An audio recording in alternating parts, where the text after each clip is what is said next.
Hi, I'm John Calarco, Holistic Health and Performance Coach. In this video, I'm going to show you how to stretch your calf muscles, specifically the soleus calf muscle, and improve your ankle dorsiflexion or ankle mobility.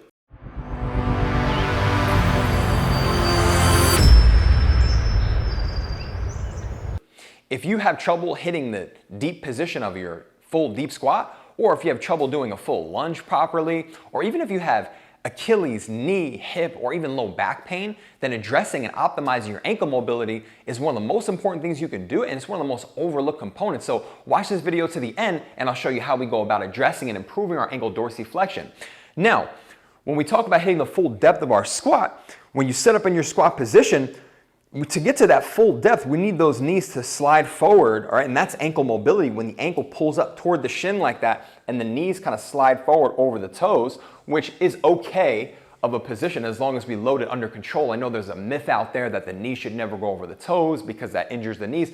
It couldn't be further from the truth. It's when you're overloading the knees over the toes in a dynamic manner that you haven't adapted to yet that will injure the knees. So there's no need to worry about the knee going over the toe. All right, and then also in the lunge position, which, again, the knee is going to be going over the toe when we do it properly. If you don't have this ankle dorsiflexion, ankle mobility, you're going to kind of be stuck here, and we're not going to be able to get that full lunge position if we want to load it in that way and strengthen those knee tendons, which again, loading in ankle dorsiflexion, loading that knee over the toe is perfectly safe and a very effective way actually to develop the strength in the knees. So in this video, again, I'm going to show you how to improve your ankle dorsiflexion in that way. One more important thing to really understand and take home here is ankle dorsiflexion is a really important way to prevent these knee injuries at the same time. All right, it's highly correlated that if you have a lack of ankle dorsiflexion, you have more of an incidence of knee tendinopathy and those knee kind of tendon injuries that we tend to get. Because again, if the knee can't slide forward smooth with ankle dorsiflexion, then what happens is we get kind of jammed here and we get a lot of those forces right through the knees. We're not efficiently absorbing the forces in the foot, ankle, and knee joint. So what we're going to do here today is really take the first step in improving ankle dorsiflexion. Now, that soleus muscle is primarily the muscle we're going to get stretched here as we go through. That muscle starts right about at the top of the bottom of the leg, and it's under the big calf muscle, which is called the gastroc, all right? So you can't see the soleus.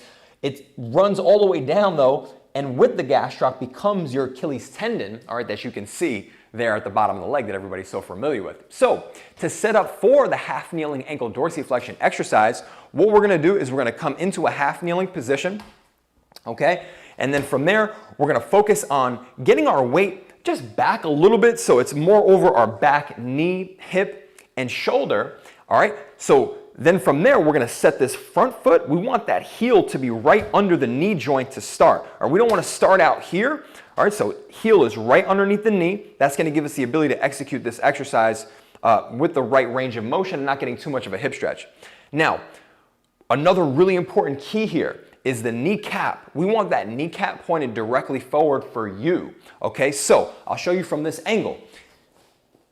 For me, you'll see that when my kneecap is pointed directly forward, and even if I pull my ankle up like this as far as I can, my foot is slightly turned out. So that means for me, the optimal position to go through this movement is going to be with a foot slightly turned out. So find that position for you as you go through the setup here.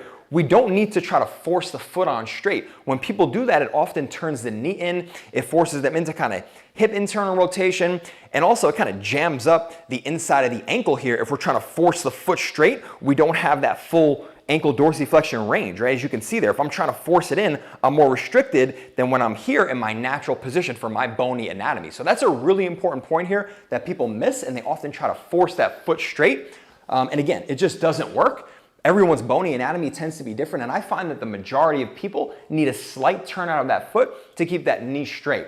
When you move and you're playing dynamic sports and you're just going through real life activities, that knee is going to be the king. Wherever the knee is straight is where your foot is going to end up. So we might as well optimize that position here. All right, so that's really important here for the setup. Now, the exercise is really simple. We're going to keep a nice tall spine position, and then from there, we're going to focus on contracting through the muscles in the front of the shin, okay, the tibialis anterior muscles.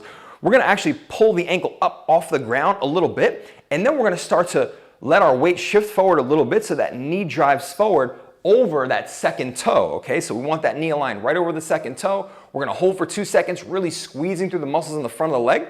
And then we're gonna press the toes down once we get into that full range of motion. So now the bottom of the foot is active as well. And then we're gonna start to transition back to the start position again, where the ankle is right under the knee. So we have a perpendicular shin angle here in the start position. So again, I'm just gonna keep my hands up here to keep them away so they don't block you. I'm gonna pull forward there. Okay, contracting through those muscles in the front of the lower leg, hold for 2 seconds.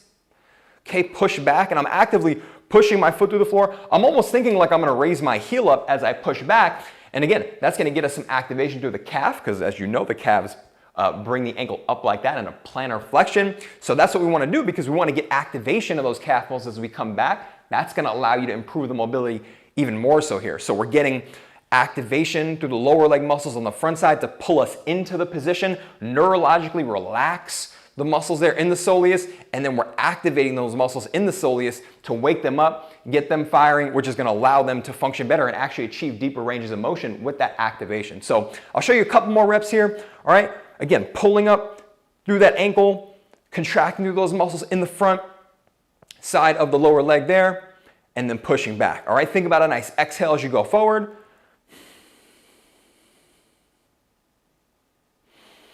And then inhaling as you come back. All right, so I'll show you just from the front here what that looks like.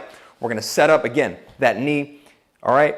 Kneecap is pointed directly forward, so my foot is there planted. You can drive up off the ground a little bit to really emphasize that contraction there through the front side. Hold 2 seconds. Okay, press back. All right, and as you can see, my knee is staying aligned over that second toe there. All right, so that's how we execute the movement on this. Now, what we want to think about here to avoid is, first of all, if you get any type of an impingement, all right, or any type of a sharp, pointy type of a pain on the inside of the ankle, usually it's on the inside there, then you could have a little bit of a bony dysfunction right now where the bones, the talus bone isn't sliding properly on top of that heel bone. So if that's a problem that you have here, then I'm gonna recommend you don't do this exercise just yet. What you would need to do for that is you would need to wrap a band around the ankle joint, pulling it from behind, so you need something to secure it to, and that's gonna help us get the bony structures there sliding and gliding properly on top of one another. So I'll show that exercise in a video in the future, so if you're having that problem right now, hold off for that one, because we don't want to be jamming up on an impinged ankle, okay? If you don't have that problem, obviously, you can continue to practice here. But make sure a couple mistakes that you want to avoid is, again, we don't want our foot to be in the wrong position. We don't want to be excessively turned out, okay? So that's one thing. We don't want the kneecap, again, going out to the side. We want to point it directly forward. So make sure you don't turn the foot out or in excessively, all right? And then we also want to make sure that as we come forward here into the stretch, all right, I'll show you from the side on this one, make sure that your heel doesn't come up. We don't want to go too far forward, all right, that we're getting onto the ball of our foot and the heel's coming up, all right? That takes away from the range of motion of the ankle dorsiflexion that we're trying to achieve. And then make sure as well that you don't get too much weight onto the front leg. Really drive the movement from those lower legs. Keep as much weight as you can back. Try not to get over the foot too much, because again, that's gonna press that talus bone, that the end of the tibia bone there is gonna press it down into the heel bone with more pressure, and that may limit the range of motion as well, all right? As you go through it, again, feel that activation through the front side of the lower leg as you pull forward, feel that stretch in the calf muscle. It's usually more in the lower half that you're gonna feel it. You kind of feel it towards the Achilles as well. It's really kind of that soleus muscle stretching. So that's where we'll feel the exercise. Now, in terms of sets and reps, more reps can sometimes be a little bit better on this one. This can kind of be a stubborn range of motion to open up. So think about, 1 to 2 sets of, 10 to even 15 reps is okay to do on this one.